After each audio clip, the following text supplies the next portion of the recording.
Welcome. This is the Calexit Congress, where we try to have a discussion about the idea of California independence. Our goal is to get 40 million Californians to talk about the idea. You don't necessarily have to support the idea. We just want Californians talking about that there's options, that you don't necessarily have to stay with the USA. If you want to, great. But we think California already operates as a nation. We're the world's fourth largest economy. We've been the world's fifth largest economy. We have the ability. Should we do it though? That's up to you. I want to have a conversation. With us today is Anthony. Anthony, I don't want to mess up your last name. Is it Santillan? Santiago. It's pretty good. Santillan. And are you? How long you been in California? Are you from here? Did you move here? Born here? Yeah, born and raised. I grew up in Azusa, and then I moved over to Glendora. It's pretty much like about 40 minutes from LA, you know? Azusa. Yes, I used to live near Azusa. I know exactly where that is. Yeah. Um, it's not actually a Latin word. A lot of Latinos think Azusa is a Latin word or it's a Latin name. Azusa is actually A to Z USA. That's how they picked up the name for Azusa. A lot of Latinos think it's a Latin thing. It's not. It's a technical construction term. Little factoid there. Anyways, we had started talking. That's pretty cool. Yeah, no, my stepdad. My mom's Mexican. My stepdad's white. He told me that. And I go, oh, that's fascinating story. I didn't know that. I always thought it was a Latin word. Oh, it makes a lot of sense. I think Azusa is pretty rich in culture. Right? Yeah, I'm sure. It's pretty cool. I never knew that, but No, most people don't. Most Latinos think, oh, that's got to be Spanish. It's got to mean something like tree or bark or something. And it's like, no, that's just it was A to, they needed a term for a city, so they go A to Z USA. That's it. It was yeah. That's really clever, honestly. I never knew that. Right, a little bit, yeah. So we had met online. You and I had met online. And if I'm saying anything correct, you're like, that's not what happened. Just go, whoa, no. So we had met online, and I said, Anthony, come on the show because we're about having a conversation. Everybody's welcome. Anybody who wants to talk about Calexit, we love having you on. And you were starting to get interested in Calexit, and I had asked you why, and you go, well, I'm starting to see things. I'm starting to feel like the climate's shifting. I'm starting to feel like it's changing in a dramatic manner that I haven't seen before. Why were you interested in the idea that California could possibly be independent? And whether you agree or not, why were you intrigued in that idea? But more importantly, what I'd like for you to tell the public, what are you seeing? Why did you start talking to me? What is it that you're seeing in America that startles you or bothers you or you find intriguing or different? What's going on? How come you would say things aren't the same as they've always been? Isn't tomorrow just another election and everything's going to be just fine? Because I don't think you're thinking that anymore. Tell us what you're seeing, please. I mean, I got a few points here. Like as far as the election, I mean, I really think what you don't see is that you got a third, and a third.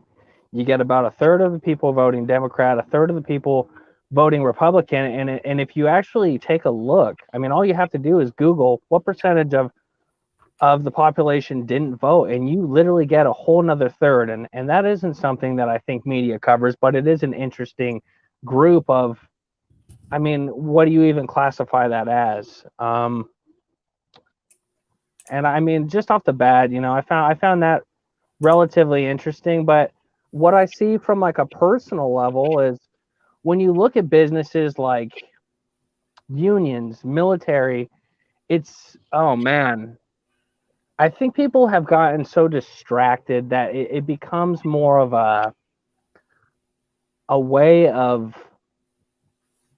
I want to say, milking the system. It's like it's too easy to get away with getting funding for projects and things of this nature that never really get put into action. It becomes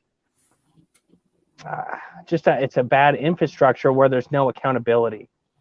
And I mean, honestly, I mean, you can, when I think of what I'm watching on the internet, I mean, you can watch our politicians just be puppets. I mean, not puppets. I don't want to say puppets. That's the wrong word. It's like a circus, I mean, at the bare minimum, I would appreciate, a president that it takes any time to actually look into the camera and just, but you'll never see Biden do that. He's just always here and there and all these places, and that's what kind of creates a little bit of worry for me, is like, I don't feel like I'm getting all the details that I want. I don't know where really the direction of the country is going, and I wish I was more of the guy that was into like the details, because I have, sometimes people can explain things to me where, even though I have general ideas, it just seems like people with nailed down knowledge about kind of just corruption and things of this nature really know. And even though I've seen a lot, and I've seen a lot of things that I disagree with, I don't think I fully unraveled the mystery of this all. And there's just things I wonder who's really in charge, and what is the actual agenda behind what our government's doing. So I'll start with that. Just some ideas that I have, I guess. Well, Daniel, I don't know if you want to say this, but Daniel said that he agrees with you. America's feels like it's getting out of control. I have to say that for me, I seem to upset a lot of my friends because I say things that upset liberals, and then I say things that upset conservatives. And I'm quite happy to be able to upset both, because I think that means you're looking at the facts. Obama was somewhat competent. Even if you didn't like his politics, the man was competent. But George W. Bush was horrible. The man literally went on TV and said, "I don't read," literally. And then he literally started a war against international law that made everybody hate America. And he lied to everyone in America to get it done. And nobody was brought to justice. And 1 million Muslim civilians got killed. That's worse than the atrocities China's doing to the Uyghur Muslims. No accountability for him. George Bush, I think 3 months ago, was giving a speech where he was condemning Russia's invasion of Ukraine. And he goes, "A country can't invade another country illegally like Iraq. Whoops, I meant Ukraine." And then he laughs about it, and then everybody else laughs in the audience. And I'm thinking, if I was the relative of one of those 1 million dead Iraqi civilians, and I saw people laughing about how, "Whoops, we accidentally invaded your country and got 1 million people killed," I would think that that's Jeffrey Dahmer level behavior. Well, that was George W. Bush and a group of high-level American policy directors all laughing about that. Then we fast forward to, we had Trump. Oh my God, right? Kids in cages. Let's go to nuclear war with North Korea. Who cares? I got the biggest bombs, whatever. And then we're told, well, we're going to return to decency and normalcy and not craziness. And then Joe Biden comes in and he basically gets us the closest to World War III with Russia that anybody's done since Ronald Reagan. And he ruins the economy by challenging the Saudis on gas. And routinely on TV, Biden will say, they'll ask him questions and he'll go, "Oh, they told me not to answer that. Oh, I was told I shouldn't talk about that." Who's telling the president not to answer what? We have a president who's so brain dead, he's got to refer to a third party that you don't get to know. And then the other guy before him was horrible. Then you have Obama, and then the guy before him was so damn dumb, he said on TV, "I don't read." So everybody gets focused on Obama, but I'm looking, if you look at the last 20 years, it's all nincompoops and idiots. Like, this country cannot pick consistently reasonable leaders. We have to have total brain dead idiots. And we've had 3 in a row, basically. Everybody looks at Obama. If you include Obama, it's been nothing but trash, and then Kamala's no better. So I totally agree with you. It looks like it can't manage itself. And one of the things that I always brought up here in California is, if we were independent, well, let me ask you, Anthony, how many times have you been to Washington, D.C.? Honestly, I've never been. I've never really had much of a chance to leave pretty much my where I came up from. Have you ever been to Sacramento? Oh my gosh, I think on like a school trip way back when. So in your entire life, you've never been to DC, but you have been to Sacramento at least once. I mean, I believe so, yes. Okay. If you needed to go to Sacramento tomorrow and it was really important, could you do that? I mean, it's kind of funny how it's like yes, but at the same time, really no, because I mean, I don't even have my license right now, and Oh, okay. But in theory, would it be easier to take a bus or a car if you did have your license and get up to Sacramento, and you could probably do it in about 3-4 hours yeah. versus $1,000 to fly to DC round trip? Which one's harder to get to? I'm sorry, what was that? So is it easier to take a train or a bus or drive your car to Sacramento, 4 hours away, or to spend $1,000 and take a couple days off to fly out to DC? Which is easier to travel to? I mean, I guess if you're into that kind of thing, I guess flying would be the most quickest and efficient, but I'm not that type of guy. For me, it would probably be the train. I'd probably take a train or have my ex-girlfriend take me or something. Yeah, because you're average dude. So that's the point. Most Californians have never seen Washington, D.C. Almost all Californians have been to Sacramento once. So if all our political decisions were made in Sacramento, it'd be easier for us to go to the Capitol and hold our politicians accountable, since all of us have at least traveled there once and could travel there any day. In comparison, if you wanted to go protest in Washington, D.C., most Californians have never traveled there. And if they're going to, they're going to have to save up a lot of money, like $1,000. $1,000 is way more than $100. $100 is the amount of time money it takes to train, Greyhound bus, or gas to get up there. Over $1,000 is what it costs to fly out there and get back. Most people don't have $1,000, but they could have 100. Almost all Californians have been to Sacramento once, but almost none have been to Washington, D.C. So when we're talking about government accountability, if California was independent, wouldn't it be easier for us to hold our politicians to account, given that all of us could get to the Capitol? That's Versus it. right now, the people who make decisions for us are in DC, and almost none of us ever get to see them. Well, I mean, honestly, it's pretty brilliant in its own way because when I see it that way, you're right. I mean, and then it could bring a sense of actually being able to connect on that level, because I mean,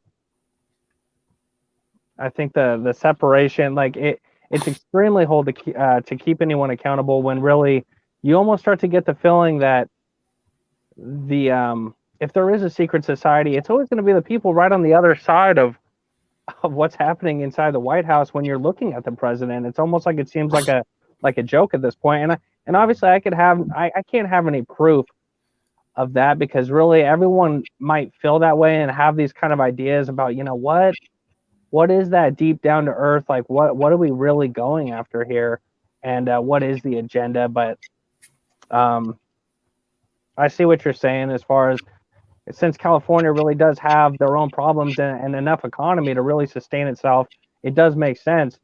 It's just hard for me. I haven't had enough time to wrap my head around the idea, if I'm going to be honest, because obviously I was just kind of looking into this earlier. I never taken too much consideration into it. And that's awesome, because that's our whole point, is to start the conversation.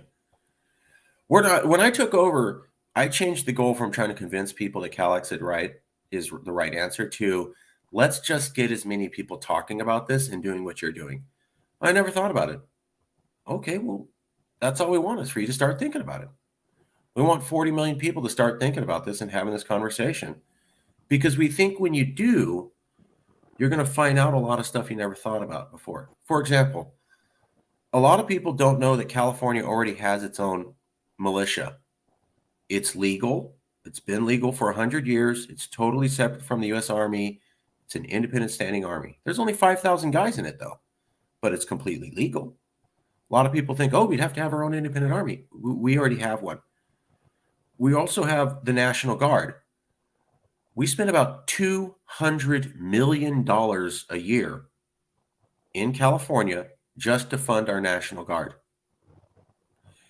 If we directed $200 million of funding from our National Guard to our own independent state militia, which would be completely legal under the law today, we would instantaneously have the world's 7th largest standing army.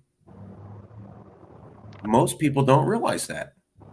They don't even know we have that militia law. I've seen California professors go, you'd have to start an army.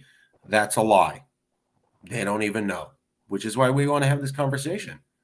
Most people don't know that California doesn't actually have a water issue. We've been told, oh, if you seceded, you'd be cut off from the Colorado River. Colorado River only supplies 25% of the water only to LA, not to California. And it's not even the majority of water to LA. It's only 25%.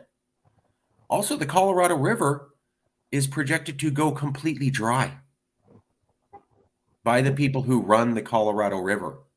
That's something else you won't ever hear. You can't count on that water in the future anyways. That's what the people running it say. So, oh, you're going to get cut off from this tiny amount of water that's not going to last anymore in the future. You never hear that. Those are kind of facts we want to point out. The other thing is they go, oh, well, if you were independent, we'll cut you off from the water. Well, we don't have a water problem in California. 80%, 80% of our water. Do you know where that goes, Anthony? Where it goes or where it comes from? It comes from California, but where does 80% of our water go to? It's a good question. I'm not sure. Crops, not people. We spend more water on food than actual human beings. 80% of our water goes to crops, not Los Angeles, not Sacramento. 20% of our total state water budget is for humans, and 80% of our total state water budget is for crops. Now, here's another thing. Where do you think most of our crops that we grow? Where does the overwhelming majority of the crops that we grow in California eventually end up? Hard to imagine, but In probably America. not. Yeah, We don't even eat. We don't even eat the majority of our crops. We grow them for Americans. So if 80% of our water goes to crops and 80% of our crops goes to Americans, then if we were independent and they said they wanted to cut off the Colorado River, we just grow less crops and we'd have plenty of water for our people. Were you aware of that fact, that we have so much water, we have more water than we need? The actual water problem is just that we don't have enough water to export crops to American consumers. It's not that we don't have enough water for domestic consumption. Honestly, no, I had no idea. I mean, it That's does. a hard fact. Yeah. How come you think the media doesn't inform you of these things? These are facts. This is public information, but when we talk to people, almost nobody's aware of this. How come these can be facts and this can be the information and the lay of the land, and yet almost nobody in California is aware of it? How can so many Californians be misinformed? Why do you think that is? There's no wrong or right answer. I'm just curious. Well, I mean, this is going to get ridiculous as far as a way of Go for explaining things, but I can see how even something like algorithms end up being people see what they want to see, and deep down people lose touch of I mean, essentially not even just what's real, but I guess you're right, like certain hard facts that really you almost can't. I mean, like, where would you even find such information, And so, I mean, you can look around and scoop for as much information as you can get, but the things that you tell me, they are extremely interesting, and I mean, it really just it kind of opens my mind to another possibility of California actually doing something like seceding from the rest of the U.S. But at the end of the day, in all honesty, I'm not sure it would answer all the questions as far as, I don't know, I want to say purpose, but it's I guess there are personal things to me that strike chords that I just don't know what people really want to get out of the entire experience, but I can't help but feel like getting past too much of kind of an artificial experience that we have here. And it's funny because I see a family right in front of me right now, and they seem genuinely happy, and I think that that's a great point and a thing that a lot of people want. But for someone like myself, I mean, shit, man, like I'm almost the type of throw me in the jungle type of person just so I can feel alive or something. And that's not going to pertain to a lot of people, but I still feel it in my bones. So True. But do you have a family? Yes, yeah. How many kids do you have? Oh, I mean, I don't know. I live very, very alone and secluded most of the time. And between like my mom, she lives actually pretty close by, and I still talk with my dad, but I guess we're just not as close as we used to be, and I'm trying to find my own way in this world. So I'm a bachelor too, without any kids, and we're very independent. But I know a lot of guys that they get a child, and the moment you get a child, it's a little bit different, and especially if you got a family and a couple kids growing. And so for them, I can see what you're talking about, where you're like, hey, drop me in the jungle, I'll be fine. But come on, a lot of dudes with kids don't have that luxury anymore. They got it. Like my brother's got a little girl, so he can't be Rambo anymore. He's got to carry along with his family, and if you got a wife and kids and stuff, so they need more protection. And one of the things that we found here in California, at least I have, you tell me if this is your experience. You're out of LA. I lived in LA. I met a lot of people who told me we're from another country. We weren't treated right. Now we have the opportunity to take care of ourselves, and people don't discriminate against us, at least not as much as in other places. I met also a lot of minorities who travel to other parts of America. I remember a guy who was Sikh, and he went to Kentucky, and they treated him like garbage. And then he went to Tennessee, and he finally moved to California. He goes, this is the place I could go where people don't treat me like garbage outside of my own home country. And I met Filipinos who said that, El Salvadorans, Mexicans, Laotians, Hmong, Persians. We have a lot of people from around the world. More people than from around the world than any other place on earth. We're the most diverse place on earth. When I talk to people, a lot of what they say is the reason they brought him here was they felt the most comfortable here. That they could be themselves, they could be their culture, they could talk in the language that they want, they could act the way that they did, and people didn't point at them or discriminate against them. Obviously, there's certain parts of America where you go and you speak Spanish, you're going to start pissing everybody off, and they're not going to be treating you well. I've famously told the story of my mom and how she went to Texas, and she was sitting with my father, who was white, and they said, we don't serve your kind here. And they meant Mexicans. And, I'm like, oh, well, that was 30 years ago. Yeah, but, they didn't do that in California 30 years ago, but they did in Texas, left and right. So are they really that progressive? And is it that much better in Louisiana or Missouri or Mississippi? Wasn't there a place called Martha's Vineyard and a place called Chicago City and a place called Alexandria Ocasio-Cortez Home District where they sent a couple Mexicans and people lost their goddamn mind and they shipped them out within 24 hours? Tell me, does that happen here in California where you send 20, 50 Mexicans, the mayor comes out and everybody in the government, oh my God, this is a crisis and we got to round these people and get them up and what the hell's going on? Or do we just kind of accept that? Well, how come AOC, who I'm told is the progressive Pentagon or archetype of America, gets 50 Mexicans and goes, ew, gross. Get them out of here. Nice way to put it. If she's the progressive one in America, what the hell kind of chance we got here in California? You tell me. She's the progressive one in America. Ooh, gross, Mexicans in my neighborhood. And we Californians are supposed to rest upon that as the sentiment that's going to uphold our values? I mean, she was the Pentagon of progressivism. And she's like, ooh, gross. And then Joe Biden says, I'm the return to decent America, not that racist Trump. And he says on video, and I can show it to you if you have a question, I'm going to take on those rapist Mexicans. That's what Joe Biden said. I'm going to take on those rapist Mexicans. That's what he said as president.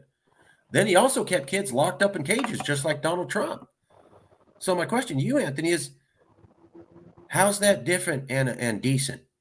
How's that decent America? Donald Trump says Mexico sends rapists, then Joe Biden says Mexicans are rapists, then Donald Trump locks up Latin kids in concentration style conditions, and then Joe Biden keeps the same thing. How's this a decent America? How's this a place as a Latin person you could be proud? Hey, we got 2 presidents in a row who says my ethnic group's all rapists. I'm proud to be an American. Tell me how. Tell me how. I mean, I can't really see it. It just seems like a very, very intriguing and unique sense of hypocrisy, honestly. And I don't know. It's hard to really break that down for me. But Does it I make think, you feel good? I mean, not at all. But when I actually think about like the conditions of LA and what you see when you drive down there, I mean, it's a place that to me is like very noticeably homeless. And I think it's one of the few places that it's actually somewhat tolerated, even though you see these people, they're still pretty demonized. But when I get outside of LA, I mean, just coming this much east, I'm not very far from LA. You get cities that, I mean, if they'll have 1 or 2 homeless, they'll be the pariah of the town because they need someone to target. And I think that that's weird because it's like, it's not really like these people have anywhere to go. And, I draw the line at basically like I can see the difference between people that smoke meth and then people that don't. And there's a certain part of what's left in normalcy because I could talk with a guy that's homeless at a bus stop and he could be completely normal and I'll think nothing of it. Whereas there's all kinds of other vibes. And there's I don't know what to call that, people that really are on these drugs that are just it's just different level of I don't know what to call that really, but I don't, and the point past that is that I don't think that like these people are even particularly targeted either. It's just that I don't know. I don't know what I'm trying to say, honestly. I really don't. Homelessness is an issue. It absolutely is. It absolutely is an issue, and we're not handling it well in California. We haven't. A couple questions, though, for you, if I may. Sure. What if I could tell you that we could provide 2 to 3 times the amount of financial homeless assistance to all the homeless in California? That we could double the amount of services and assistance that we could provide to them without raising taxes. Would that be a good thing in order to be able to provide better care and better services to Californians on the street by 200 to 300%? I mean, yeah, definitely. I think so. Without raising taxes. Without raising taxes, yeah. Because without raising taxes, and we provide better service for the people by 2 to 3 factors. That's a good thing, right?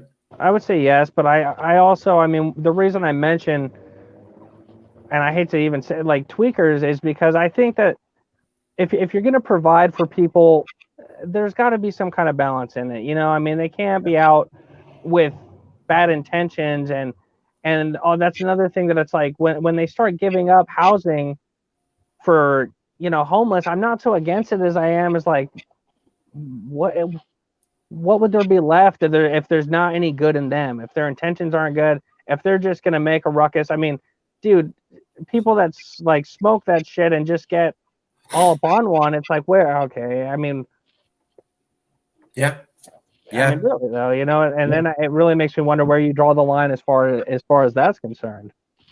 What if we could have half the amount of homeless that we have now in California?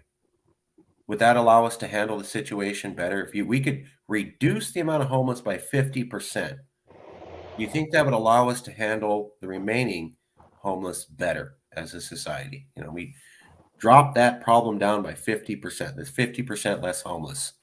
I think honestly, if you think that comfort would provide enough stability within us collectively, then yes, that could solve the issue.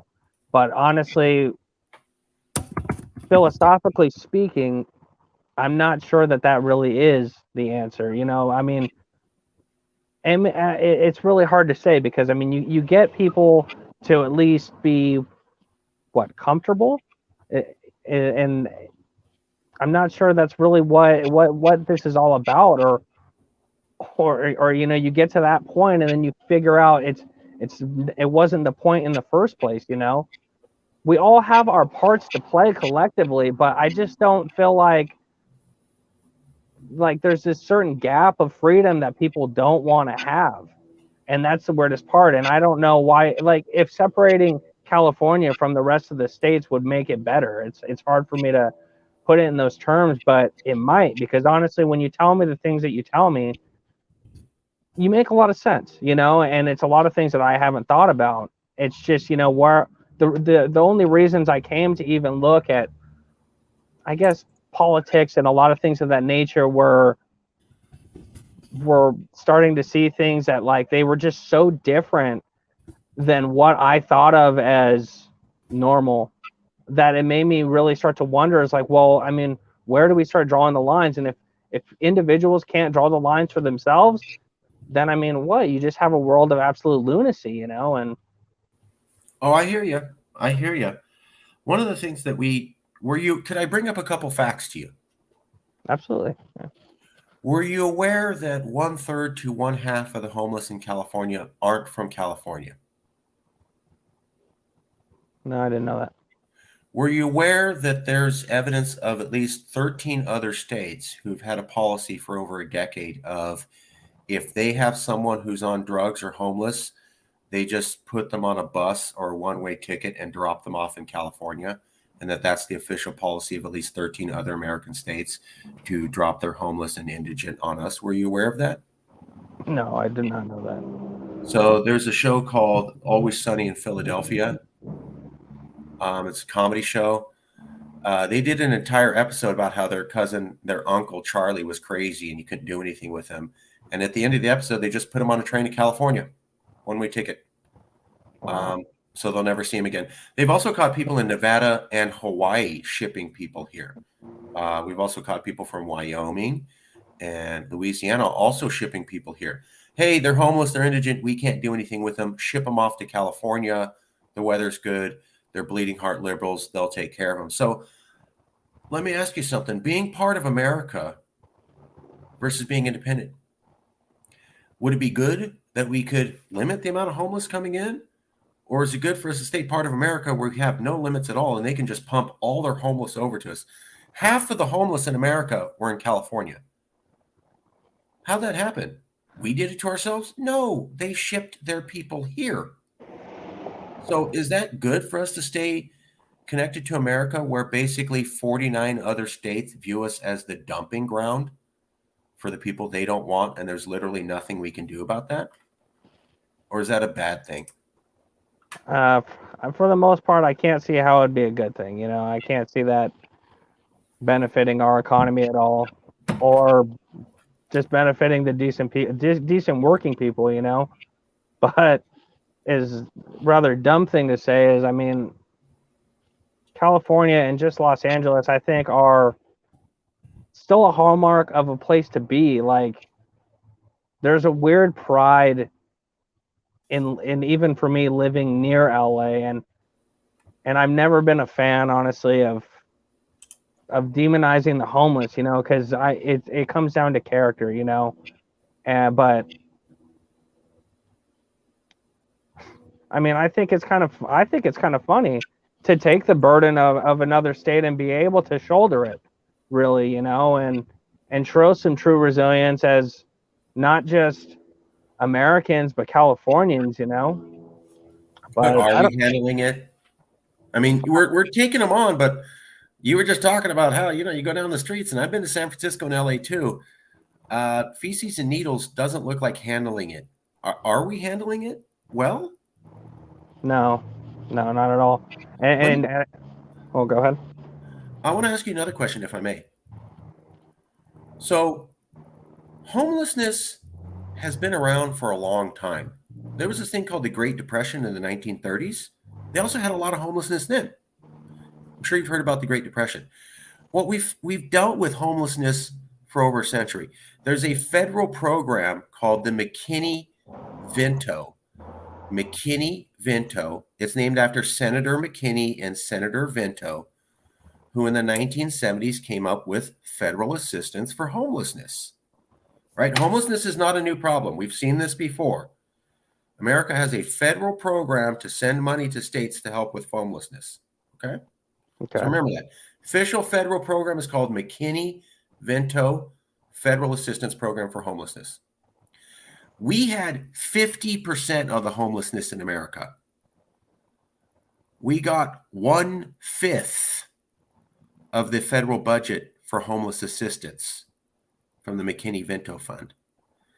Is that fair to have half of all the homelessness in America, but only get 1/5 of all federal funding to help for homelessness? Or is that unfair? Yeah, I mean that's clearly unfair, and that's the worst part is even assuming that what level of that funding actually goes to touch down to really relieve homelessness. And like I was saying about the unions earlier, and I even see it at my work, I can't be even sure that people on the top don't siphon a lot of this money off, and it just never really reaches what it was supposed to. And this is levels of corruption on, I think, at every level, where just, man, like, it's almost funny because there's no honest, what do you call it, accountability. Like, there's I don't know, it gets really rough. But obviously, I mean, if we're taking on half of the homeless, population, then we should be getting half of the funding for it. I mean, that's only exactly what it is. I mean, if things mesh up that way, then that's how it should be. So, I mean, no, obviously it's not fair. It's been that way for 10 years. Let me ask you another question. Have you heard of something called 9/11? 9/11 terrorist attacks in New York City? Yeah. Okay. So the 9/11 terrorist attacks in New York City happened in 2001. Very scary. Thousands of people died. Very sad. Have you heard of something called the Homeland Security Department? Homeland Security. Yeah, yeah. Okay. Well, Homeland Security was created after 9/11 to protect the homeland. Because they said, hey, we don't want terrorists coming in. Well, the director of Homeland Security, right after 9/11, okay, thousands of Americans dead, Americans traumatized, Americans thinking there's going to be another terrorist attack with a nuclear bomb anywhere in America. And the Department of Homeland Security comes on TV and says the most likely place for the next terrorist attack in all of America is, where do you think he said the most likely place for the next terrorist attack in all of America is after New York City? I'd probably say LA. That's right. Yeah. Because you have a lot of ports and airports and land ports. And so it's 3 ways for people to get in there. Lots of millions of people coming and going. And you have people who come across the border illegally. And so they go, wow, a lot of infrastructure, a lot of people. It's the next place. So we had to wait 5 years to get any federal money to help put nuclear detectors in our seaports. So I'll picture this. Homeland Security, we had 9/11, people dead, thousands. Homeland Security is created. We're going to save America. The director of Homeland Security says the number one next top location the terrorists are going to attack is Los Angeles. And then all of America gets together and we have to wait 5 more years to get any federal funding for nuclear detection centers in our seaport. It gets so bad that Senator Dianne Feinstein has to publicly argue and beg the Department of Homeland Security to please give us the money so that we all won't blow up and die from a terrorist attack that Homeland Security themselves identified. And she still has to argue for half a decade to get the funding so that you and I are not vaporized in a nuclear terrorist attack. Given that we were the number one place for a terrorist attack and we had to wait half a decade for funding, does that make you feel safe and secure as an American? Or does that make you not feel safe and secure as an American? No, I mean, obviously not. It's What? sorry. Why did you know about these facts? Have you ever heard about these things in the TV or news? No, not, nothing on the specifics of that you're talking about, but it's not something that I don't expect. I mean, I don't expect there to be efficiency. I don't expect legislation to pan out not only the way it's supposed to, but in a manner of time that's supposed to be sufficient. I mean, dude, just look at the midterms. I mean, that's why it becomes sort of a circus in 5 years to basically provide national security on what the second biggest threat that we have in this state. No, clearly something's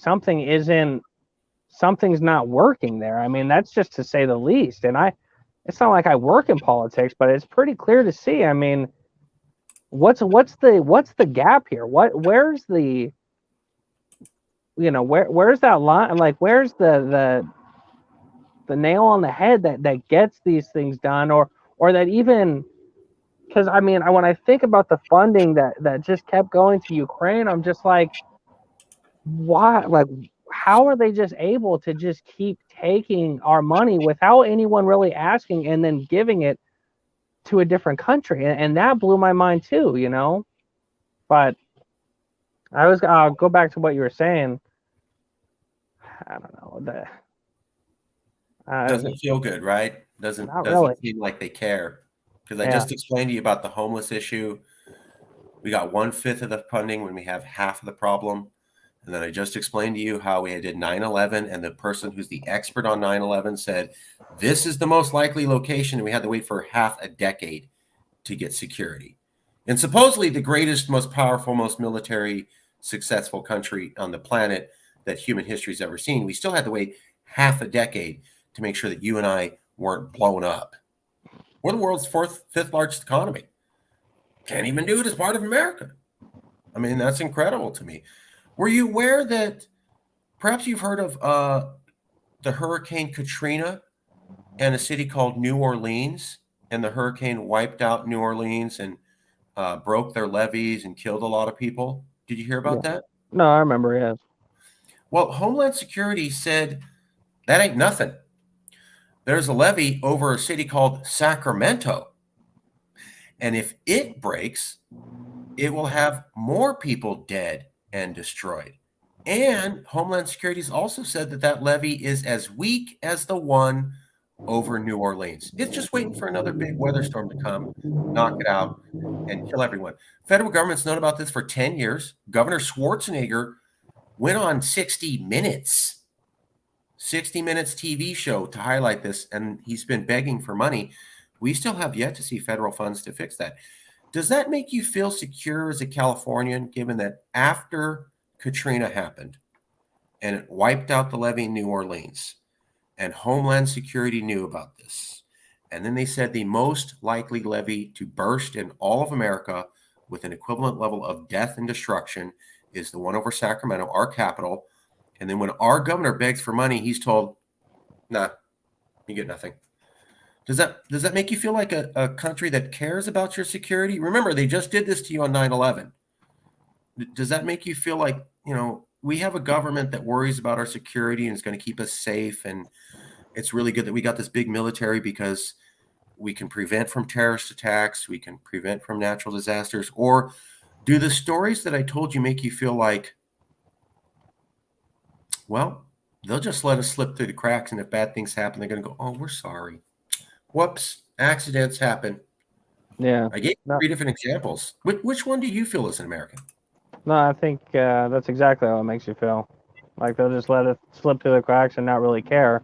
And then past that, it kind of makes you wonder where that funding is going. I mean, especially if you can't prioritize. So, I mean, just like the basic safety, then I don't know what else you would have. And I don't know. Let me, You make a lot of good points there, Marcus. thank you. Hey, that's all we want, to have a conversation. You can look this up. You can go, hey, Mark, I looked up your facts and they're true. but I still don't believe it's the right decision. I've told everybody I'm okay with that. I just want us to have a conversation on the facts. If people look at the facts and they go, hey, bro, I looked at your facts, they're true, but you're still wrong. California shouldn't leave because of XYZ. And I try to argue XYZ and I lose, I will concede. You won. But brother, I've been asking you all these facts. I brought up 4 or 5. You never heard of any of them. And I'm not blaming you, but this is the story we have with all Californians. They're like, oh, secession sounds a little crazy. Did you hear about this? No. Did you hear about this? No. Did you hear about this? No. Did you hear about this? No. Did you hear about this? No. And then after we spang like 4 or 5 facts, they're like, oh my God, it doesn't seem as crazy. And our question is always like, why can't our mainstream media cover these facts? If they want to say Calexit is stupid and dumb, fine. But why can't you admit the facts? These are hard facts. Why can't you say factual review still results in Calexit's a stupid idea? What we have now is people are completely ignorant of the facts. Nobody tells them. And it's always like this, deer in the headlight, like nobody ever told me this. There's no discussion in our media. Our government never mentions this. Nobody talks about these things. Oh, is this true? Yeah. And so that's why we still have these conversations, because we think Calexit will happen for this reason. Nobody who's against Calexit or has doubts about it that I have met in doing this in 10 years knew all the facts. I've done about 1,000 different debates. Every time it's, I didn't know that. I didn't know that. I didn't know that. I didn't know that. I didn't know that. I didn't know that. And we're talking to lawyers, professors, news reporters, government officials. Like, no wonder people think this idea is crazy. They don't even know the basics of it, because for whatever reason in our free country and free society, somehow these facts just never get out to Californians. Isn't that interesting that we call ourselves a free society and a free country, and yet key facts just don't get out to our public? What do you think that means? That's kind of a cluster F. But I think the fact that just the way that you took California as the facts that you give and you can simplify them, you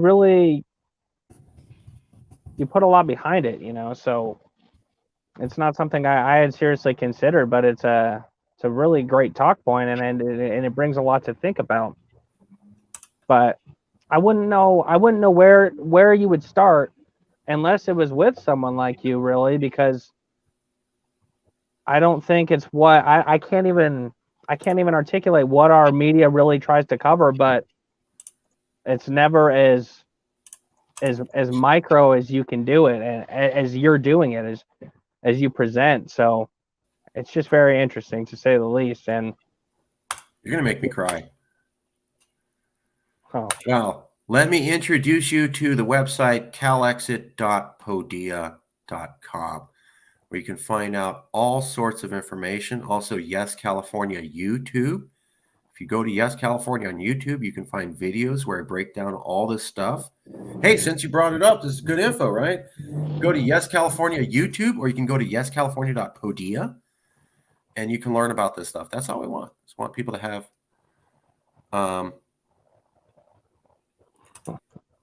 we just want to have people have this conversation. Like Kristen's saying. Kristen, if you want to join the chat, I'm going to post the link. I'd like to go to Rosalind real quick. Want to get Anthony, if I can, I want to get some other opinions on what we're talking about. Rosalind, thoughts, feelings? Kristen, I'm going to post the link in case you want to join. Rosalind, do you want to say anything, share anything? You've been posting, and I just want to make sure we give you some time.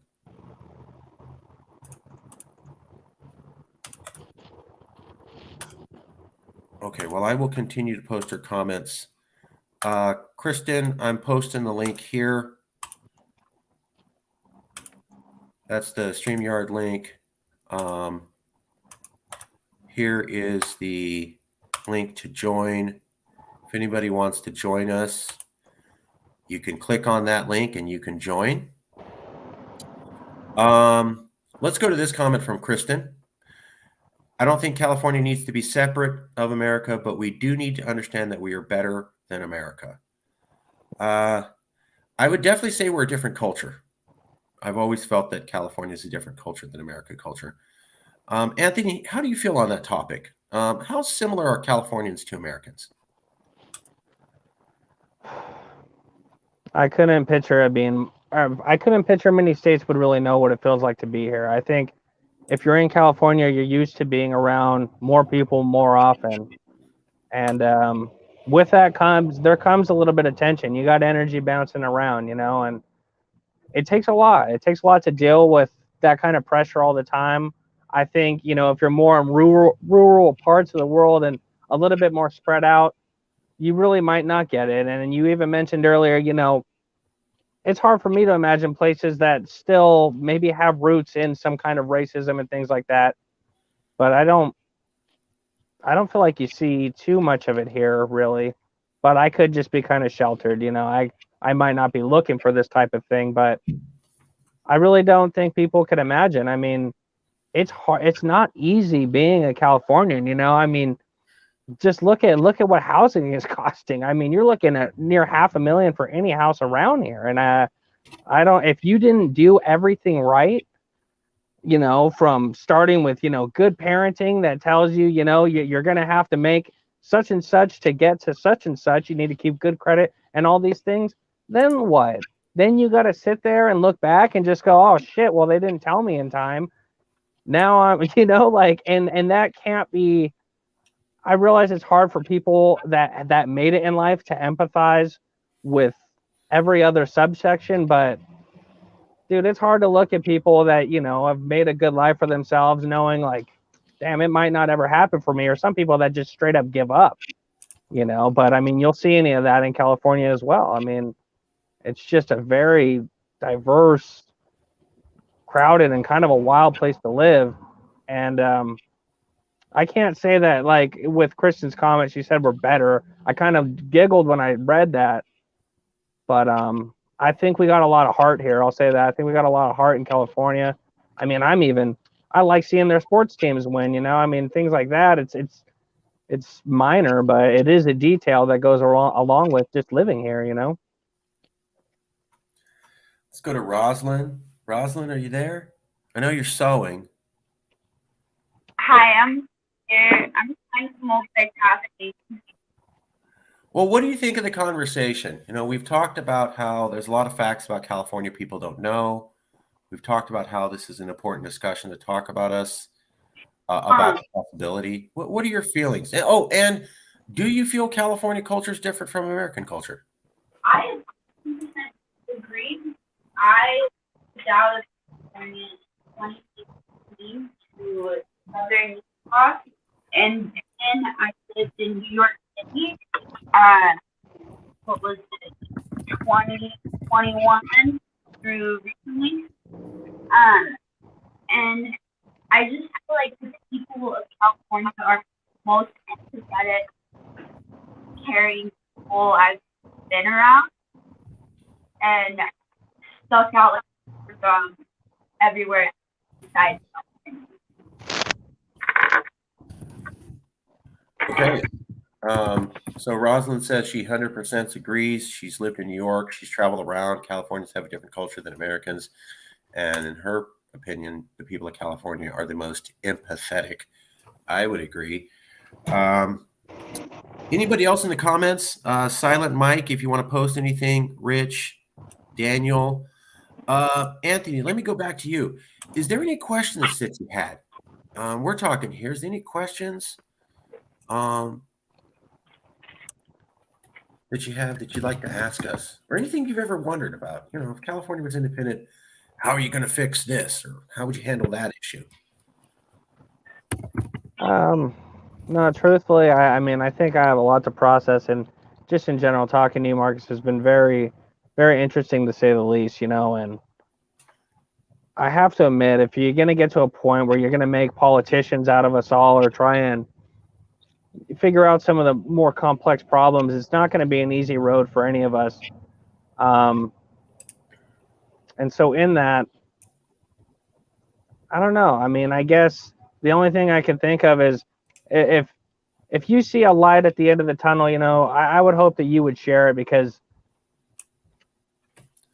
I don't know. I haven't gotten that far in it. I guess would be the most I can say. I am an ex-Republican, and so I'm very aware of the fact that we have high taxes, we have a bad business climate of overregulation, and we have high housing. But I always viewed that as a current management issue, right? So the governor can reduce taxes, the governor can fix housing, the governor can reduce bureaucracy and help the business climate. And every 2 years we have an election, and that could change. So while I'm not happy with that stuff, I view it as things that could change with an election. What I do love about California is our acceptance of diversity and culture and people from around the world. I grew up as a boy being taught that all of America was as diverse and loving of diversity as California. And I came to realize that was a lie. My mom traveled around America when I was a young boy, and she would come back with all sorts of horror stories about how people who were not white were treated in the 49 other states. And as a boy, I'd go, well, we don't do that here. Why don't we do that here? And I mean, we have problems here, but for example, if you go to Tennessee and you're speaking Hindi, a lot of people are going to stare. But if you're a group of maybe 5 to 20 people speaking Hindi, no one's going to bother looking at you. It's all over the place. If you are speaking Spanish, that's still weird. Some people out in parts of America. Here, no one bats an eye. So there's things like that I noticed that with our culture. And we were the first place in America to remove the law that said you can't marry outside of your race. There was a law saying you can't marry anyone outside of your race. Latin people can't marry white people or Asians or anything like that. That was the law up until 1976, something like that. And America undid the law saying you can't marry outside your race in the 70s. California undid the law saying you can't marry outside your race in the 40s. Feel me? 30 years ahead of time. America passed a law saying you can't segregate school children, I believe in 1954. California passed a law saying you can't segregate school children in 1932. So you can see how we're 20 to 30 years ahead of America on removing laws that ban interracial marriage, removing laws that ban segregation in schools. We've also done this with LGBTQ rights. We've also done this with English as second language learners. We're 20 to 30 years ahead.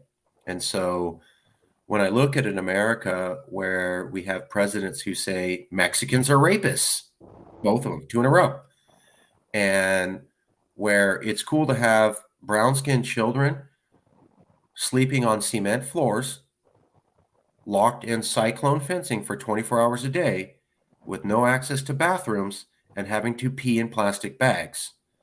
That policy was invented under Obama and Biden. It was continued under Trump, and now it's continued under Biden. And I begin to think that's disgusting. And those aren't things that we would do in California. And here we are, and it's the year 2022, and I have to live with a president who says Mexicans are rapists, or a president who says Mexicans are rapists, or a president who puts Latin kids in concentration camps, or a president who puts Latin kids in concentration camps. And I, as a Latino, am supposed to be proud to be an American, when my option is Latin kids in concentration camps and all Mexicans are rapists, or Latin kids in concentration camps and all Mexicans are rapists. That's literally where we're at today. And it begins to occur to me, we would never have these debates in California. If you ever said Mexicans are rapists, you would be gone in a second. It wouldn't matter. There wouldn't be any explanation, or he had a bad day, or there was brain. You're gone. You're gone. Gone. And nobody would ever be putting Latin kids in cages and be elected here, ever. And yet I got to be proud to be an American when they've done 2 presidents in a row who did the 2 things. They're both disgusting. We would never tolerate that here in California. So why am I supposed to tolerate that with America? How am I supposed to be proud to be an American when I got 2 presidents in a row saying I'm a rapist And if I was a little bit younger, it's okay to put me in a concentration camp. It's a really good point because I mean, I was kind of naively and ignorantly a supporter of Trump, honestly, and then but Biden, it's really his coherence. It's just Sure. kind of so obvious to see that one, you can kind of look at that and be like, okay, at some point that's going to be a laughing stock, And then with Trump, honestly, when I get down to his character and just what I think his life has kind of looked like, I think on the plus side, he's more of a businessman. So you get a Sure. lot less I don't know what to call that. He can make things more efficient, and maybe cut costs for, Americans, Californians, whatever, and maybe make better deals that kind of lead to our society doing a little better. Sure. But as far as his character, when I think about the whole vagina grabbing, honestly, and what that kind of means as far as who that kind of person it takes to do that kind of thing, Yeah. then I start to question, like, maybe he wasn't it either, but seeing kind of any kind of blatant racism is, But I mean, how's Biden better? oh, I wouldn't even say that. I really wouldn't at all. Because honestly, I have no idea. I can't see his policy. Well, and there you go. There you go. I was told Trump is a racist bastard, and I agreed. And then I was told he's an aberration and he's not the real America. And then America goes, we're going to prove it to you. He's not the real America. We're going to put in the decent real America. See, Trump bad. He's not real America. We're putting in the real America, decent America, Biden. And then he says and does all the same stuff Trump did. What's the difference? I'm the racist bigot, and I say A, B, C, D. I'm the not racist bigot, and I also say A, B, C, D. Okay. I think that Trump and Biden are both racist sex offenders, misogynistic, and they're out from being people. One obvious the other. There's no difference. Got that. Thank you, Rosalind. And that's my point. I'm not saying Trump's great. I'm just going, if Trump was bad and I was told he's not a real American, he's not an operation, and then the guy who's normal, real, decent America comes in and does the same thing, then maybe America's bad, not necessarily just Trump. Like, this is America, right? Like, America. Donald Trump said Mexicans are rapists, right? 2016, before he got elected, then he got elected. Joe Biden says Mexicans are rapists. He's still president. So what that tells me is we live in a country where you can be president and you can say Mexicans are rapists and still be president. And it doesn't matter if you're a Republican or Democrat, it's cool. And what that also tells me is that you can put brown-skinned Latin kids in concentration camps where they sleep on concrete floors for 24 hours a day, don't have access to bathroom facilities, and have to pee in plastic bags with an inability to see legal counsel, which is illegal under international law. Yes, that's been going on. And you could do it under Biden, Obama, and Trump. That's 3 different American presidents, 2 Democrats, 1 Republican. And so what that tells me is, what's the difference? I mean, what's the difference between evil, nasty, racist Trump and Obama, Biden, given all the facts? And it's not just Latin people. Biden has backed up Trump's policies on refugees, refugee camps, turning away people who are coming, fleeing a dictatorship at the border. We've been covering this. There's like 5 to 7 of Trump's most atrocious, disgusting, racist policies, and Joe Biden has completely backed them up 100%. And Kamala Harris could say absolutely nothing. Nancy Pelosi could say absolutely nothing. Elizabeth Warren could say absolutely nothing. Alexandria Ocasio-Cortez could say absolutely nothing. And so my question is Trump does these things and, oh, he's a horrible monster. Biden does the same things and all the super liberal progressives can't say anything. Maybe we shouldn't be trusting America to uphold our super liberal progressive values because they don't seem to be able to do it at all. And like I said, you tell me in California, Governor Newsom comes out tomorrow and says, Mexicans are rapists. He'd be gone within 2 hours. Gone. Wiped out. No more career. People just showing him the door saying, okay, time to go. We can't even get that done in America. So why am I supposed to have respect for that country when they can't even respect my ethnic heritage? It's the year 2022. How does that make you feel as a Latino?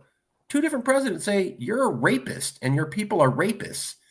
And people who look like you and are young kids, it's okay to treat them like Jews in the Holocaust. Two different presidents in a row. You're supposed to be proud to be an American. Well, I don't see pride on your face. I think I just see more hypocrisy, because honestly, you could get down to the fundamentals of how this land came into our possession, and it wasn't fucking Mexicans no, it was white people killing brown people and raping black people. I mean, I'm sorry, raping brown people. I mean, let's just be real. I mean, that's really what we came over here and did. Then we fought off England. Why? Because they were trying to tax us, which is exactly, once we won, we did the exact thing that we hated. We taxed ourselves, and guess what? And I hate to say it because I don't want to sound like I'm racist, but who got most of the power? It was white people, because this is a white person's culture to the fundamentals, and people don't want to hear that. And I don't even want to say it because I've thought it, and I just don't think it'll matter. But at some point, as a citizen, you know, what I say and think should matter. It's just hard for it to matter because I'm not one of them. I'm not one of the people that sit on the TV and get to tell people, and for some reason, because their hair is parted better or for whatever reason, it's more important than what we have to say. You know what I mean? Sure. But that gets back to what I talked to you about first. If you wanted to bring change to a place and you wanted to get your family together and protest and start raising a stink about this, you could get your family together, and you do have the money to get up to Sacramento in the next few days. But if you wanted to fly your whole family to Washington, D.C., let me ask you, do you have $10,000 to $15,000 just lying around? Yeah, not quite that. Well, then it sounds like you're not going to be protesting D.C. anytime at all. But you could be in Sacramento in days. Now, who do you think is going to be more responsive? A government where 40 million people have access to them? Or a government on the other side of the continent where most people never, ever see them in their entire lives? Yeah. Not to mention, once you get there, you still got all kinds of whatever gates and defense that they have. And it's not like the protest is ever meant to get to that point where you're, you know, trying to knock over the gates and whatnot. But I think, Of course not. Yeah, but to me, when I think of like the 81 million votes, and you see it in the like one letter is capitalized, one letter small, because they're being sarcastic in the sense that most people think that in that 2020 election that the Democrats might have cheated, and we might have a little bit of proof of it. I mean, and so many things happen on such a short timeline of just things that Americans go, oh shit, man, more and more, and it just keeps going. And it's not like anyone can ever interject and be like, dude, why can't anyone stop the bad things that just keep happening? And while like, where is this tax money really even going to? Because it doesn't, to me, even make much sense that it wouldn't come back to us at some point. Why, like, how bad is the inflation, and how much are you guys lying to make it seem like we're not about to just have a huge economic crash?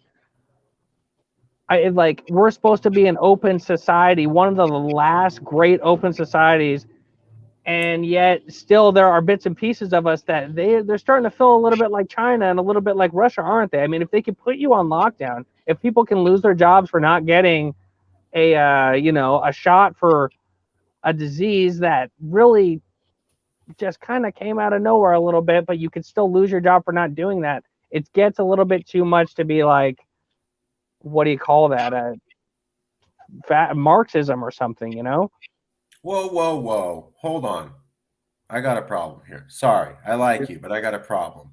All right. You're saying there's a problem with unelected officials declaring an emergency without consulting you and then taking away all your rights, which you were told in the Constitution can't happen without a vote. Well, that just seems silly. People should be able to be unelected and take away your rights at any minute. You shouldn't have to have the Constitution be followed in an emergency, even though it clearly says that there should be an election and votes and discussion for the public. And next emergency, let's just scrap what the Constitution says. Let's scrap all the checks and balances the founding fathers had that worked for 200 years. I think unelected officials who take away all your rights in an instant is awesome. And it's so totally not what happens in Russia or China or North Korea. In Russia and China and North Korea, they have elected officials, have votes and run. No, I'm lying. Yeah, it's exactly the same, bro. It's exactly the same. This is exactly what they do in North Korea and China and Russia and Iran. Unelected officials show up and go, this is the way that it is. You don't have rights. Here it is. Oh, you got a problem? Okay, well, we'll either execute you, put you in prison, take away your job. I mean, in China, they're not executing anybody anymore. What they're doing is what we did during COVID. They're doing social metric scoring. So did you protest the government? No, we're not going to kill you. Relax. We're just going to make sure your kids can't ever go to good schools. You'll never get a good job. Nobody could ever get into a good university. You get second-class service on every government application. And when you go to the hospitals, you get to go to third and fourth tier for the rest of your life. And you pass that on to your children. But we didn't kill you. Okay, well, what's the difference between that and here?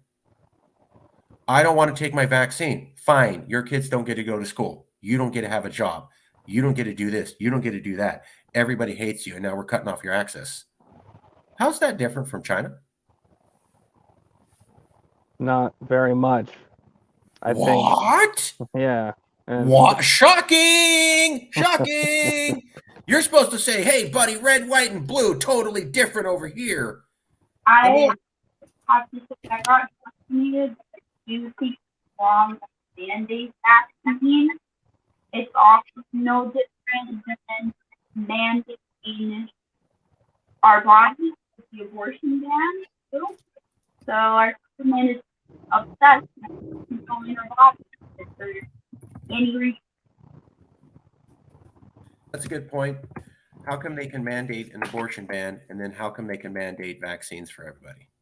Maybe they're mandating too many things for us. Maybe we should have freedom over our bodies. We're winding down here, Anthony. I wanted to ask you two questions, if I may, just because you had brought this up before. Sure. And while I am a secessionist, I have always been for peaceful, legal secession following the American Constitution. Always said that. And the reason that I did that was because my father served in the military. My uncle served in the military. My stepfather, my cousin, my grandfather was in World War II. I have family in literally every single branch of the military, including the Coast Guard, and participation in every war going back to, I think, World War I. But I'm saying I want to leave America. And I had a lot of difficult conversations with my family who were veterans. But what I came up to them was, why did you serve? I go, well, to support America. And I go, well, what does that mean? The territorial contiguity of America? They never gave an oath for that. If you look up what every U.S. soldier and officer ever served for, all of them have to sign an oath before they join. This goes back to the Revolutionary War. And the oath that every single officer and every single enlisted person signs across all 5 branches says basically one thing. You are fighting to preserve the U.S. Constitution, period. You're not fighting to preserve a landmass. You're not fighting to preserve 50 states. You're not fighting to preserve a flag. You're fighting to preserve the U.S. Constitution and the rule of law based upon an elected Congress. That's it. That's all it says. That's what all of them signed an oath to. They didn't sign an oath to anything else. So when people go, you're disrespecting the veterans, and I go, how? By following the Constitution? That's what they literally all fought for, and they signed their name to it. All of them for the last 200 years.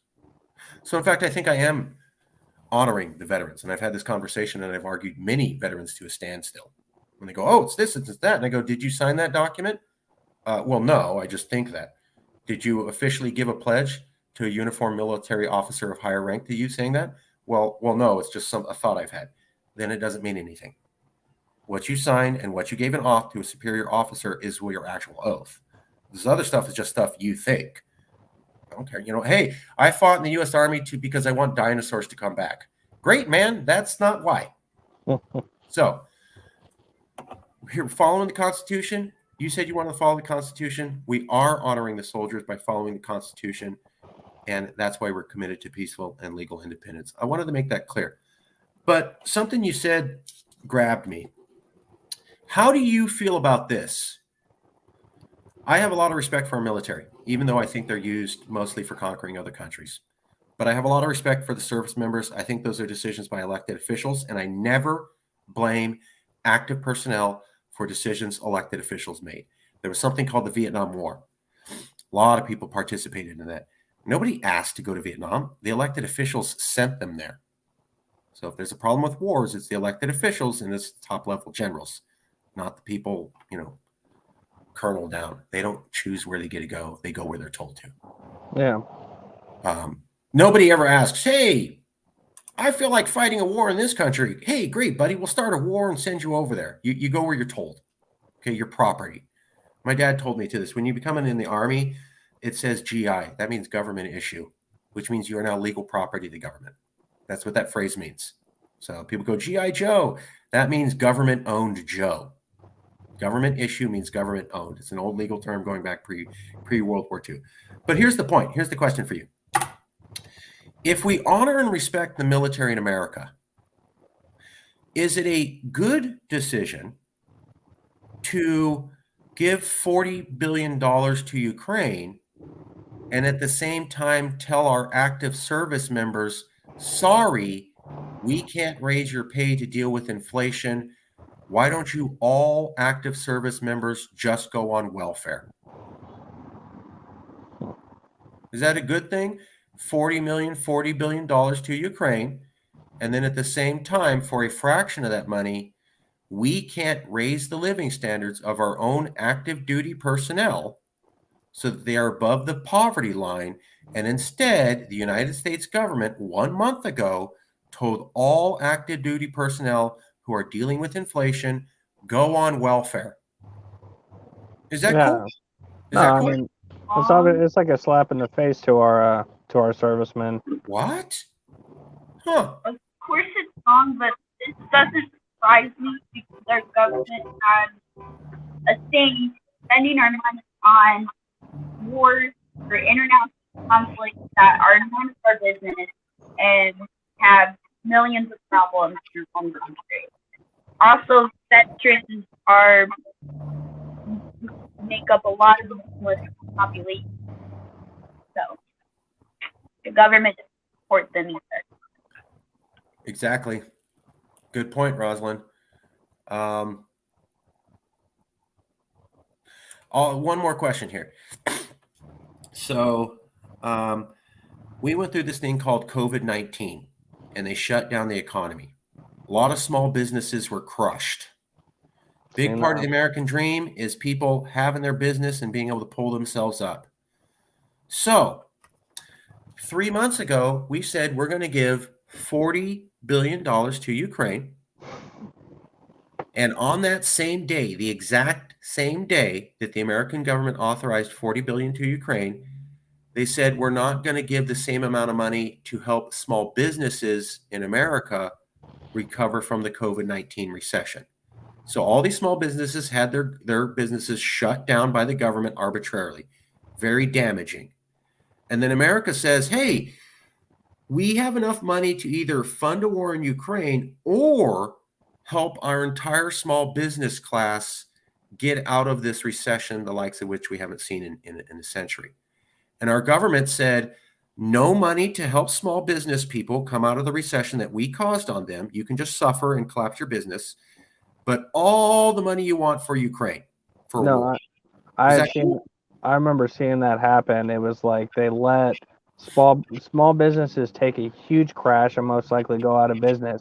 But what was particularly interesting about that is that businesses that illegally stayed open actually probably did pretty well during that time. But what does it really go to say about morale or morals when it's really people that didn't listen in the first place and just kept their business open probably did pretty well during that period? And then you just watch a whole cross section of people that had to, I mean, they had to either shut down or just really just had to take that hit, and their business ends up crumbling from it, and then to not get any compensation from our government, it's like what were we really paying the taxes for? Because that's really, it should have been the first priority, obviously. So It hurts sometimes to hear it played back because, like I said, on a day-by-day basis, you see so much that I don't know. I do remember that, though. I remember that spree in COVID where you could see it happen, where you just seen small businesses just get literally undertowed by what our government chose to prioritize, and it definitely wasn't them. does that make you feel proud as an American that we tell our soldiers to go on welfare and we can't even take care of our own soldiers to keep them above the poverty line? We tell them, hey, you're willing to die for our freedom. Go ahead and go on welfare. And does it make you proud to hear that we can't even take care of our own business people? Oh, sorry, lost you for a second. Okay, I'll repeat the question. Does it make you proud to hear that we told our own soldiers, hey, thanks for being willing to fight and die for our freedoms? Go on welfare. And does it make you proud as an American to hear, hey, small business people, you're the backbone of the American spirit. You're what we celebrate. Tough shit. Get stuffed. We're helping Ukraine instead. Does that make you proud as an American, or does that make you feel like maybe the government doesn't care about us, in your opinion? It's not even just that it doesn't make me feel proud. I mean, I can't express on what a deep level it truly makes me wonder, like, where that money, like, I know they say that they give it to Ukraine, but I really can't help but feel like no one really knows where that money goes, and it just ends up right in their freaking pocket, man. And to really put the Ukraine before Americans on two different levels. So there you have servicemen and then you have small businesses. But where it brings up another worry for me is watching businesses like Amazon and Walmart that are just going to more and more be able to topple small businesses that lost a lot of momentum during this time. And it's just, man, I don't know. I mean, to say the least, it hurts to watch. It hurts to see that. And no, it doesn't make me proud at all. It really doesn't. Now, if the decision to send $40 billion to Ukraine was made in Sacramento and only by Sacramento, and to not help small business people in California, I'm kind of the opinion that the day that came out, the very next day, there'd be a lot of small business people in Sacramento protesting. And yet in Washington, D.C., there was almost no protest because these people were poor. They needed that money for bailout, so they had no money to get out to D.C. to do the protest. So D.C. is able to do these things and have no repercussion. In California, you do these things, you walk outside the Sacramento Capitol, you're going to be dealing with thousands of angry people yelling and screaming at you. I got to say that that's at least a better chance of getting the kind of results we want in politics than no repercussion at all. You never even have to see your officials. I mean, I've seen Nancy Pelosi have 20 levels of security guards push away anybody in the public from her so that they don't even get close to her, not even within earshot. And that's normally how they run in DC. You know, I've gone to Sacramento and I've walked up on Kevin De Leon and Kevin McCarthy just walking around. I mean, the amount of access to our California politicians is unparalleled compared to DC. I'm just wondering, wouldn't it be better that we could hold a government to account and say, hey, you don't value our veterans. You don't value our businesses. Whereas now we can't. I mean, I'm not going to spend thousands of dollars to travel to DC to protest. I'm pretty sure you're not either. So that's why I keep coming back to point one. If all these decisions were made in-house, we could keep our government more accountable. I'm not saying it's perfect and everything's great, but I am saying it's a lot easier to get up to Sacramento and yell and scream. And Californians have gotten changes to their government. Our government is actually pretty responsive to the ways what Californians want versus DC. What do we got here? The Chinese took advantage of the weakness in the States and took advantage. Yeah. And the war in Ukraine. Yeah. Also wanted to point out, Mr. Comment, you're right. America invaded Iraq illegally, just like Russia invaded Ukraine illegally. It was against international law. It was destabilizing. The difference is that Russia's gotten, I think, 100,000 civilians killed. America got 1 million civilians killed. Now, my understanding is that 1 million is 10 times the number of 100,000. And yet we can say Russia bad for killing 100,000 civilians, but we can't hold any of our own officials to account. No criminal trials, no punishment, no even reprimand. George W. Bush gets a hug from Michelle Obama and Ellen and is told that he's cool by Barack Obama, and he gets 10 times the amount of civilians killed. Does that sound fair to you and like a just country? Not at all. Also, I were big reason why women are in the position they are in Iran, because he left Taliban to take it over. Oh yeah. Yeah, we also screwed up the pull out of Afghanistan, and Rosalind's saying that's bleeding into the Taliban. So, okay, I'm winding down. Any other comments? Rosalind, Devil War, Mr. Comment, Jack B, Rich, Mike, Daniel, or Anthony. Any comments, anything you'd like to share? Or do you have any other questions, Anthony, that I could cover? I guess the last thing I was thinking about was just the accountability part, you know, and I think on a daily basis, I don't want to have to be like, I don't want to have to think of it as just a bad joke where it doesn't matter what they do, it's never going to get back to them, you know, because it just frees the way for just more stupid and insane policy that doesn't help any Americans at all.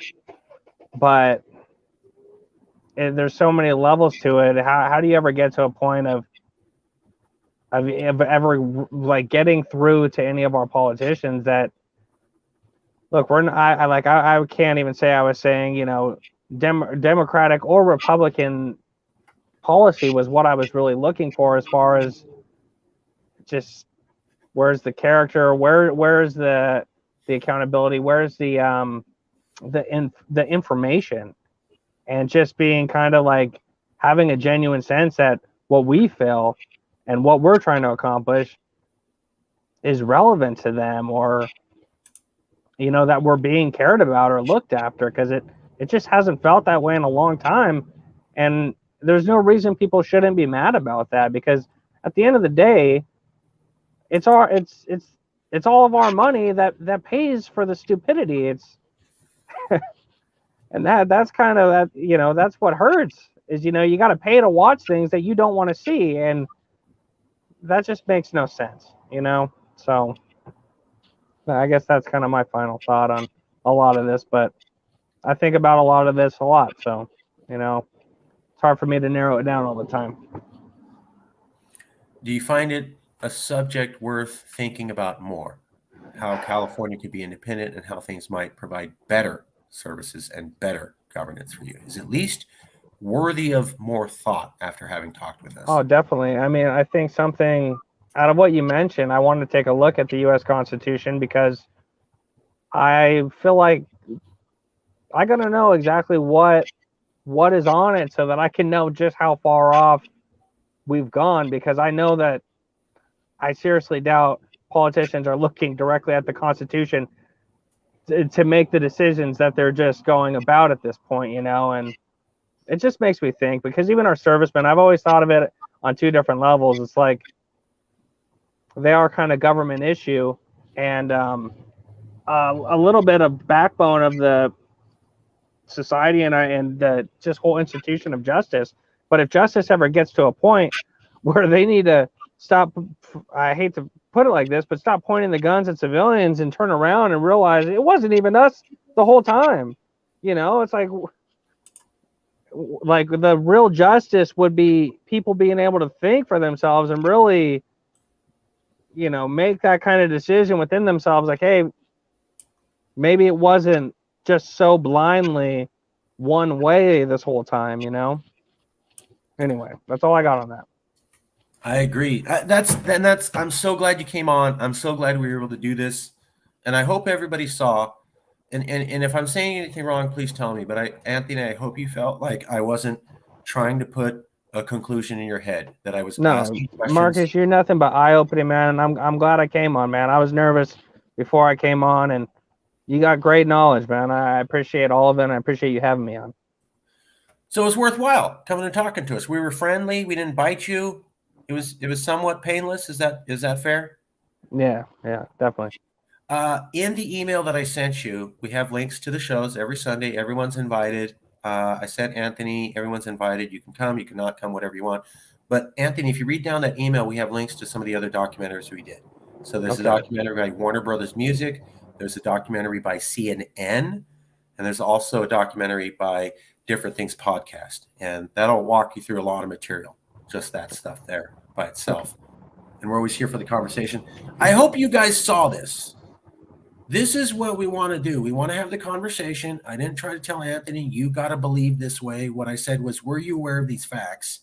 And then I kept saying, does this maybe influence that it's worthy to think about this idea? And I think Anthony said, yes, I wasn't aware of these facts. We don't have these conversations. And now I am aware of these facts. It does make this it makes this topic worthy of discussion more. Am I saying anything wrong? Am I getting this wrong, Anthony? I don't know. Okay. Well, that's what we want to do. We want to have a discussion because we think people don't have all the facts.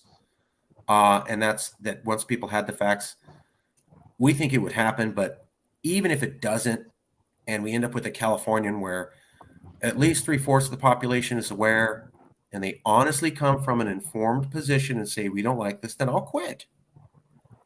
But if every time I talk to someone new, they're like, I don't know that. I don't know that. They never tell us that. That's never printed. That's never printed. That's never printed. I ain't quitting.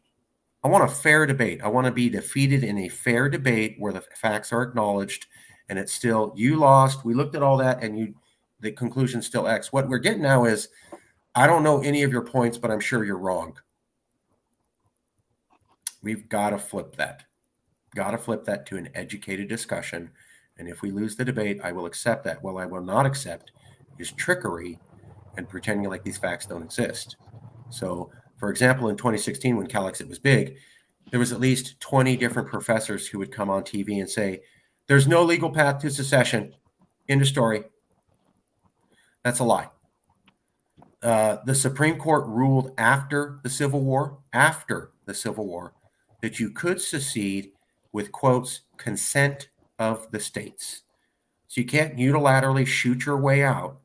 But if you approached Congress peacefully and legally and argued, and you had a majority of your fellow states say, I agree with that idea, then that's democracy.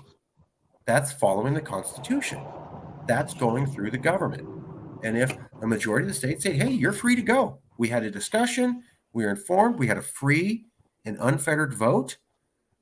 Then Abraham Lincoln himself, in his acceptance presidential address, and Salmon P. Chase, the U.S. Supreme Court justice appointed by Abraham Lincoln directly, both said secession's legal with consent of the states.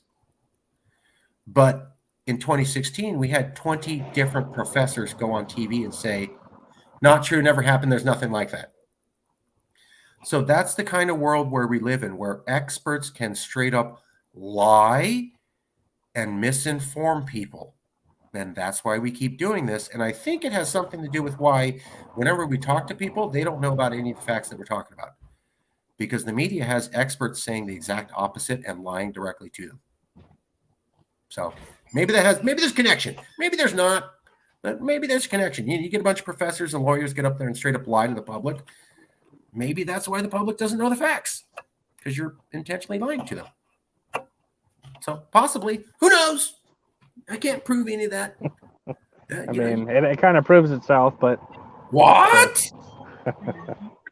I'm just jumping on a limb here, but thinking it might be helpful to find a couple of other that are open to Calexit idea because we have more voices, like the Western state succession.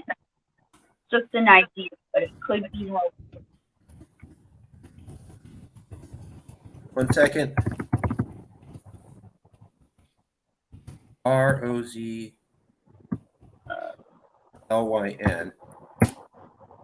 Totally agree. Rosalind says it would be better to meet other people and expand the discussion. Completely agree. That's all we want to do. We want to have a talk. We want to get the facts out. We just met Rosalind a few months and she goes, I didn't know this and this sounds interesting. And then I met Daniel a few days ago and he goes, I didn't know this. This sounds interesting. And I met Daniel about 6 months ago and he said the same thing as Rosalind and Anthony. I didn't know this. This sounds interesting. We got to get past the point where people have never heard of this and sounds interesting and get to the point where people go, oh yeah, I heard about that. That's when we're going somewhere. So I'll leave it there. Thank you everybody for coming out. Anthony, thank you. Daniel, thank you. Rosalind, thank you. Please spread the word that we can have this conversation and that it's okay for us to have this conversation. We're not bad people. We don't hate America. We're not interested in hurting people. There is a peaceful legal path to do this. And there are benefits to California, dramatic benefits. And all we're saying is, don't we have the right in a free democracy to have a discussion about the kind of government we want? Isn't that what the American founding fathers said? We have the right to pursue, quotes, a more perfect union. That was literally the phrase they used. I don't think it's wrong for us to act like the American founding fathers and have a conversation and look for improved forms of government. They literally wrote a document saying it's cool to do that. It's called the Declaration of Independence in the Constitution. Maybe we could follow their example. I'll leave it there. Thank you, everybody. Thank you, Anthony. We'll see you next time. And Anthony, check out those docs. Do you have my email? I will send you more material, and we'll go from there. Thank you. Thanks, you guys, and I'll be getting back to you this week, of course. All right. Thank you, brother. All right. See you guys.